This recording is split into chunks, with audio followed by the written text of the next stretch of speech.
Modern measures of success are all too often rooted in affluence, fame, or fortune. While Paula Dietz found none of those in her life, the native Kansan did become a devoted bookkeeper and started a beautiful family. She was married for 34 years before discovering that her husband Dennis Rader was a sadistic serial killer. Everything Dietz thought she had known shattered into 1,000 pieces when her husband was arrested on Feb. 25, 2005. The man who was once the loving father of her children and president of their church council was suddenly exposed by authorities as the BTK killer who bound, tortured, and killed 10 people between 1974 and 1991. The cognitive whiplash experienced by Dennis Rader's wife was surely indescribable. She had fallen in love with the United States Air Force veteran in 1970 and married him within months. Settling into their home in Park City, Kansas, Dietz tended to their 2 children, while Rader worked as an electrical technician. Dietz had no idea that he used his skills with electricity to break into homes at night and murder innocent people while veiled with a mask. Despite a roster of clues left in her husband's wake, Dietz only discovered Rader's true identity when he was caught. Paula Dietz was born on May 5, 1948, in Park City, Kansas.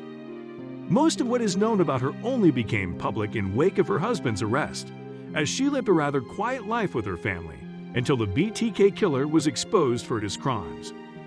According to Briefly, however, Dietz was raised in a religious household by devout parents. Her father was an engineer, while her mother worked as a librarian. After graduating from her local high school in 1966, Paula Dietz attended the National American University of Wichita and graduated with a bachelor's degree in accounting in 1970. That same year, she met Rader at church, and the two quickly fell in love. On the outside, Rader was a kind U.S. Air Force veteran. But according to Encyclopedia Britannica, Rader had grown up killing small animals and fantasizing about torturing helpless women, and Dietz had no idea that side of him existed. Dietz became Dennis Rader's wife on May 22, 1971, without knowing he liked to photograph himself while wearing women's underwear or indulge in autoerotic asphyxiation.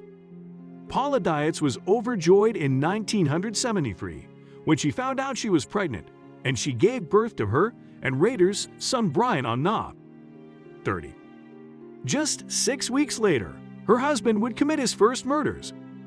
On Jan 15, 1974, he broke into the home of 38-year-old Joseph Otero and his wife Julie and strangled them in front of their children.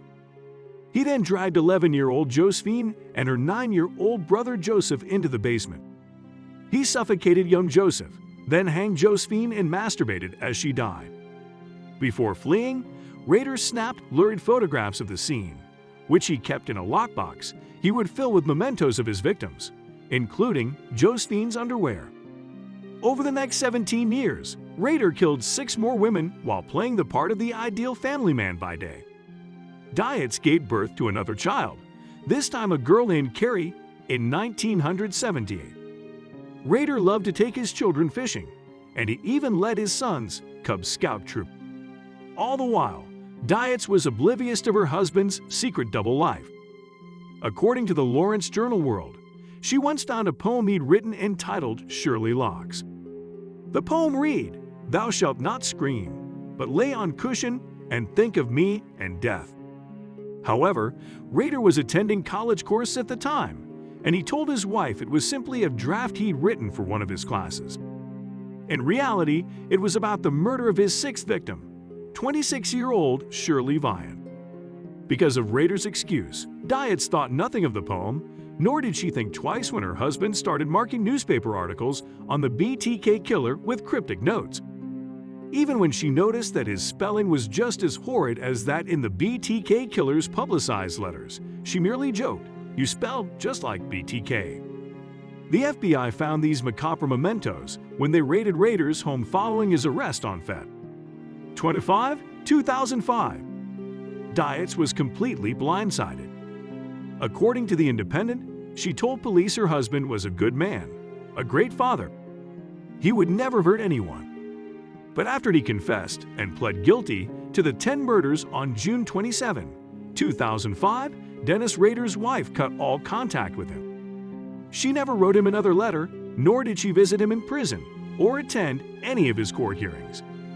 In fact, Dietz filed for an emergency divorce on July 26, 2005, citing emotional stress. The court granted the divorce the same day, waiving the usual 60-day waiting period. Less than a month later, Rader was sentenced to 10 life sentences, with a minimum of 175 years in prison. According to the Seattle Times, Dietz sold the family home at auction for $90,000, left town, and hasn't been seen by the general public since. The now adult daughter of Dennis Rader and Paula Dietz, Carrie Rawson, published a memoir in 2019 entitled A Serial Killer's Daughter: My Story of Faith, Love, and Overcoming. In an interview about the book, she told Slate magazine, "My mother has sort of dealt with my dad like he died on the day he was arrested. As far as I understand, she has PTSD from the events around his arrest." Police don't believe Dietz had any idea she was the wife of the BTK killer. Tim Relf, one of the detectives who helped capture Rader, explained, "Paula is a good and decent person. She's been downplayed by some people as some sort of ignorant Christian person. But her only mistake in life was to care for Dennis Rader."